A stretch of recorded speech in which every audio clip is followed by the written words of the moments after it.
Lagi ngerjain tugas ya? Iya. Tugas ekonomi internasional ya? Iya. Dosennya Bu Enda Puspita ya? Iya. Biar gak ikut UTS ya? Iya.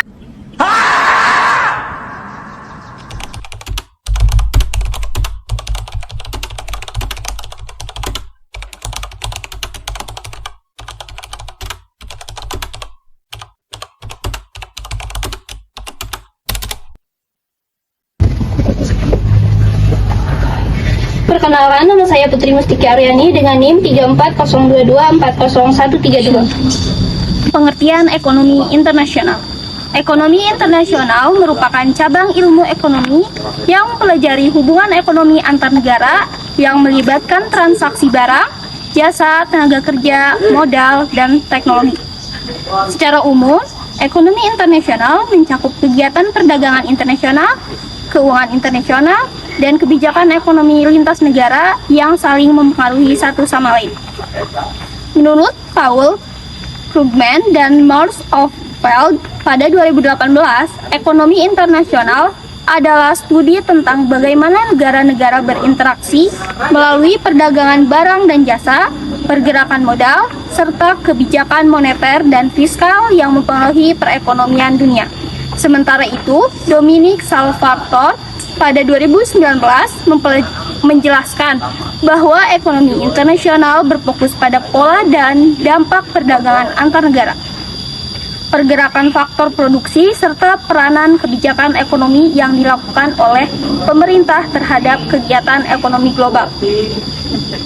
Hindenburger pada 1973 menegaskan bahwa ekonomi internasional tidak hanya membahas pertukaran barang dan jasa, tetapi juga bagaimana kebijakan ekonomi suatu negara mempengaruhi stabilitas ekonomi dunia dan kesejahteraan global. Sedangkan menurut Tora dan Smith pada tahun 2020, ekonomi internasional adalah mekanisme yang memungkinkan negara-negara untuk berinteraksi dalam rangka mencapai pembangunan ekonomi, memperluas pasar, dan meningkatkan taraf hidup masyarakat. Dari berbagai pendapat tersebut, dapat disimpulkan bahwa ekonomi internasional merupakan sistem yang menghubungkan kegiatan ekonomi antar negara secara menyeluruh, baik melalui perdagangan, investasi, maupun kebijakan ekonomi global.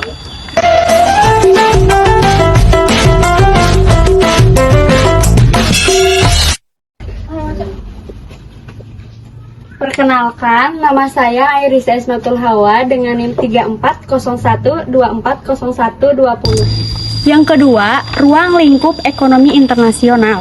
Ruang lingkup ekonomi internasional sangat luas dan mencakup berbagai bidang yang saling terkait. Antara lain, 1. Perdagangan internasional. Perdagangan internasional merupakan kegiatan ekspor dan impor barang serta jasa antar negara.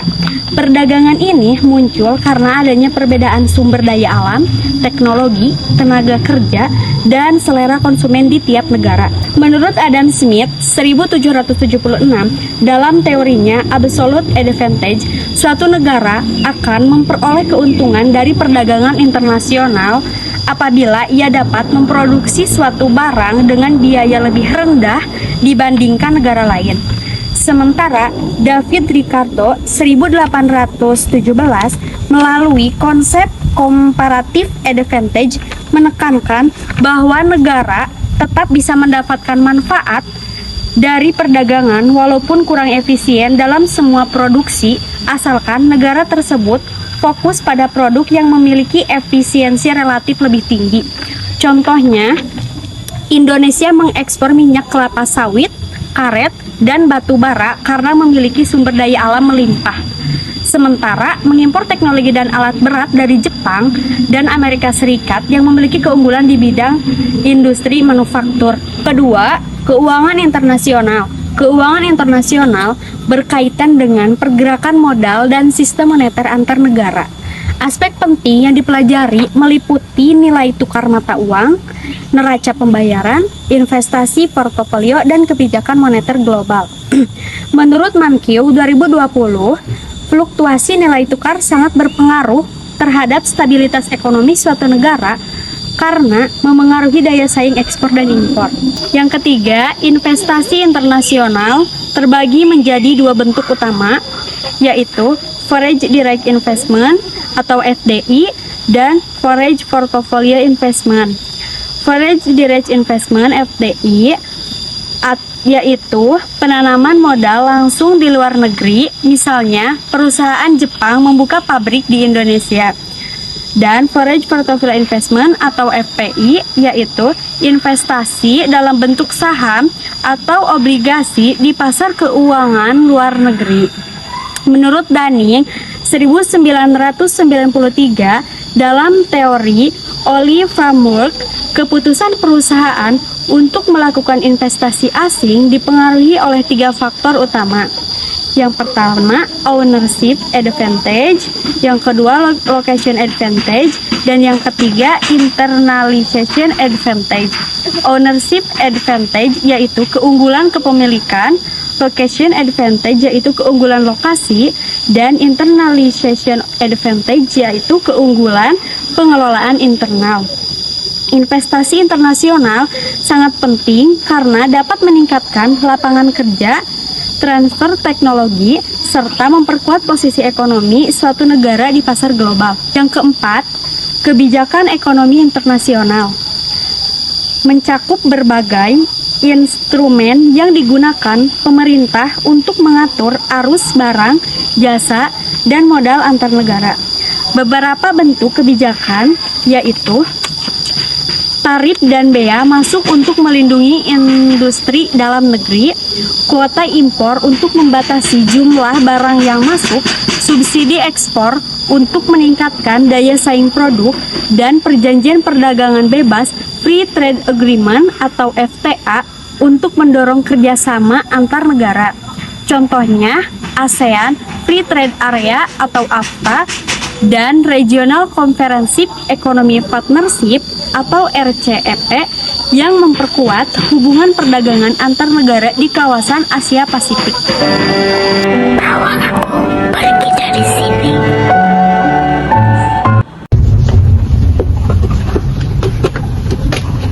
Perkenalkan, nama saya Salsadila Amalia dengan NIM 34022401121. Yang ketiga, tujuan dari ekonomi internasional. Tujuan utama ekonomi internasional antara lain, yang pertama, meningkatkan kesejahteraan masyarakat dunia melalui perdagangan bebas dan investasi yang efisien. Yang kedua, memperluas pasar produk domestik dan meningkatkan daya saing nasional. Yang ketiga, meningkatkan devisa negara melalui ekspor barang dan jasa. Yang keempat, mempercepat pertumbuhan ekonomi dengan adanya transfer teknologi dan inovasi dari negara maju. Yang kelima, menjalin hubungan diplomatik dan kerjasama antar negara. Menurut Charles Pk. pada tahun 1973, sistem ekonomi internasional yang sehat harus mampu menciptakan pertumbuhan ekonomi global yang stabil, distribusi pendapatan yang adil, serta mengurangi kesejahteraan antara negara kaya dan miskin. Perkenalkan, nama saya Tria Amelia dengan NIM 34022401149. 4. Peranan ekonomi internasional dalam pembangunan nasional. Ekonomi internasional berperan penting dalam mendukung pembangunan nasional. Menurut Todaro dan Smith tahun 2020, keterlibatan aktif dalam perdagangan dan keuangan global mampu yang pertama menarik investasi asing langsung atau FDI yang menciptakan lapangan kerja. Yang kedua, meningkatkan kualitas sumber daya manusia melalui transfer teknologi. Yang ketiga, menumbuhkan sektor industri baru. Serta yang keempat, mendorong efisiensi ekonomi melalui kompetisi global. 3 contoh di Indonesia yaitu yang pertama, sektor manufaktur tumbuh pesat karena investasi dari Jepang, Korea Selatan, dan Tiongkok. Yang kedua, sektor pariwisata dan ekonomi kreatif berkembang melalui ekspor budaya dan jasa digital. Dan yang terakhir, penerapan kebijakan perdagangan bebas ASEAN memperluas akses produk Indonesia ke pasar internasional. Ekonomi internasional merupakan tulang punggung dari sistem ekonomi global yang memungkinkan negara-negara untuk saling terhubung, saling tergantung, dan saling menguntungkan. Melalui perdagangan, investasi, dan kerjasama internasional, negara dapat mempercepat pembangunan ekonomi dan meningkatkan kesejahteraan masyarakatnya. Namun, setiap negara perlu berhati-hati dalam mengelola kebijakan ekonomi agar tidak terjebak dalam ketergantungan global. Perlukan strategi yang kuat, penguatan sektor industri dalam negeri, serta diplomasi ekonomi yang cerdas untuk menghadapi tantangan global yang semakin kompleks. Jadi kesimpulannya, ekonomi internasional merupakan salah satu pilar utama dalam sistem perekonomian modern yang menghubungkan berbagai negara melalui perdagangan barang dan jasa, pergerakan modal, tenaga kerja, serta kebijakan ekonomi lintas batas. Dalam era globalisasi saat ini, hubungan antar negara menjadi semakin erat karena adanya ketergantungan ekonomi yang tinggi, baik dalam hal pasokan bahan baku, teknologi, maupun pasar produk. Melalui interaksi ekonomi internasional, negara-negara dapat saling melengkapi keunggulan yang dimiliki untuk mencapai pertumbuhan ekonomi yang lebih optimal. Berbagai teori dan pandangan para ahli seperti Adam Smith, David Ricardo, Krugman, dan Salvatore menegaskan bahwa perdagangan internasional membawa manfaat besar bagi semua pihak jika dijalankan berdasarkan efisiensi dan keunggulan komparatif.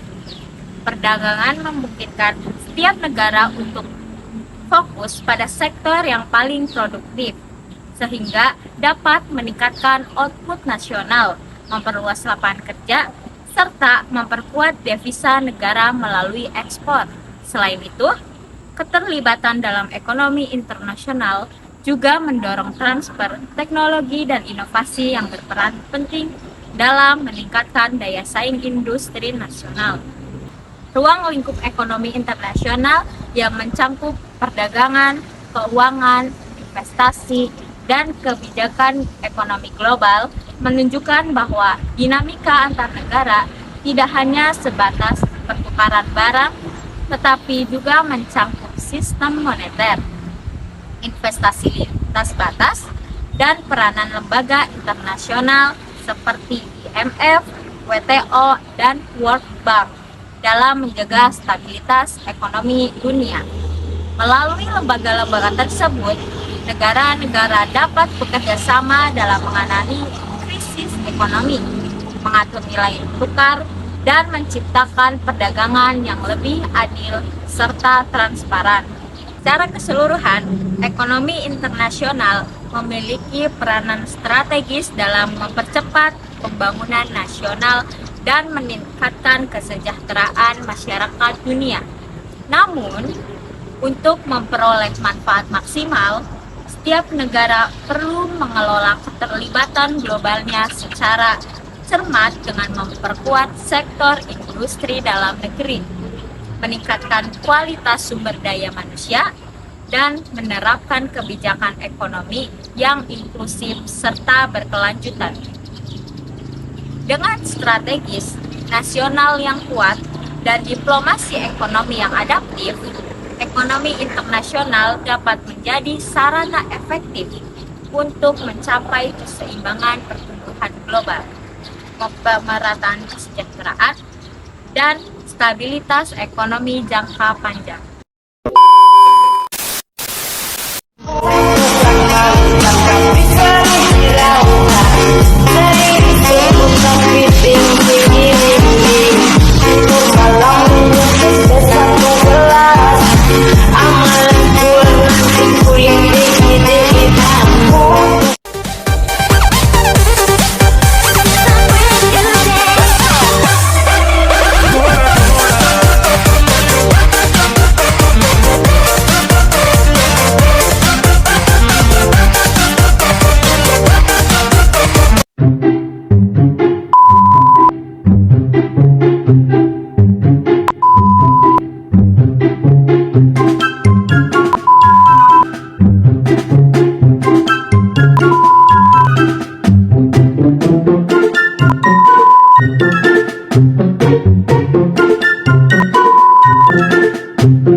Hanya sudah episode tadi.